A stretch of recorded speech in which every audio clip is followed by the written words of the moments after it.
Namaste, my name is Yugank Goyal and welcome to the third segment of this module.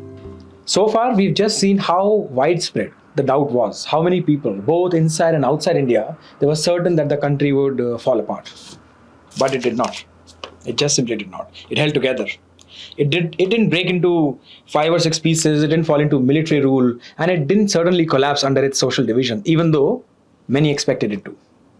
In this segment, we'll look at what actually happened.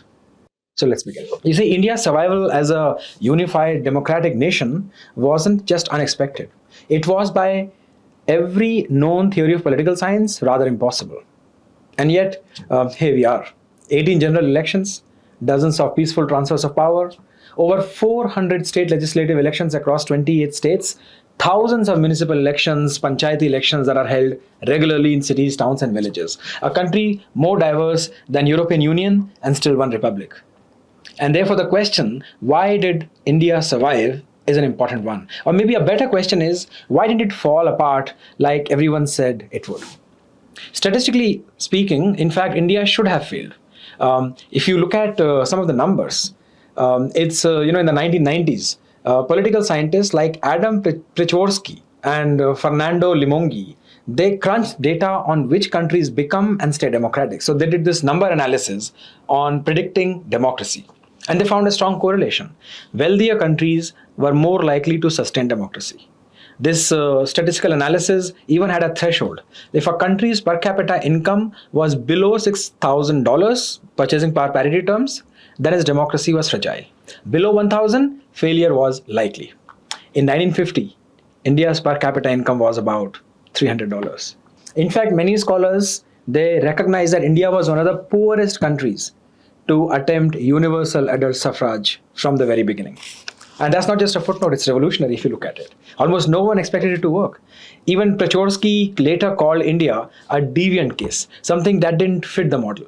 To understand just how rare this is, consider this. With the exception of Costa Rica, no other developing country has maintained such a long continuous democratic run since World War II.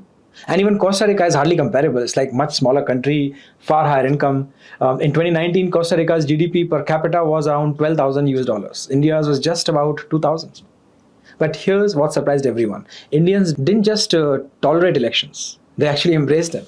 In 1951, India conducted the largest democratic elections ever attempted at that time. 176 million people were eligible. That's 17.6 crores. Over 85% had never voted before. Entire villages had to be taught how to recognize party symbols because most people at that time couldn't even read. It was an impossible administrative task, but it became something more. Sociologists often call elections in India kind of a political pilgrimage. And it's, of course, elections have become a public act where everyone, regardless of status, has the same say. One person, one vote. There's no such thing in a society with deep inequalities. And it wasn't a one-off. India kept going.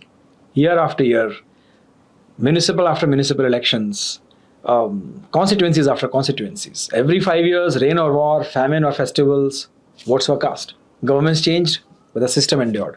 So what held it all together? It's tempting to say the constitution or the political leadership held it together.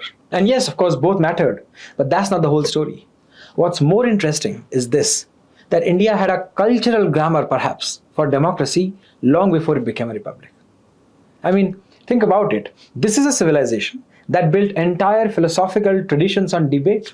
The Nyaya school of logic, the Buddhist councils where doctrines were debated for centuries. Mahabharata, text that is basically 100,000 verses of disagreements. Even Hinduism itself is plural. Shaivites, Vaishnavites, Shakta, Smarta, none of them cancel the others. As Amartya Sen puts it, the argumentative Indian is not a modern invention.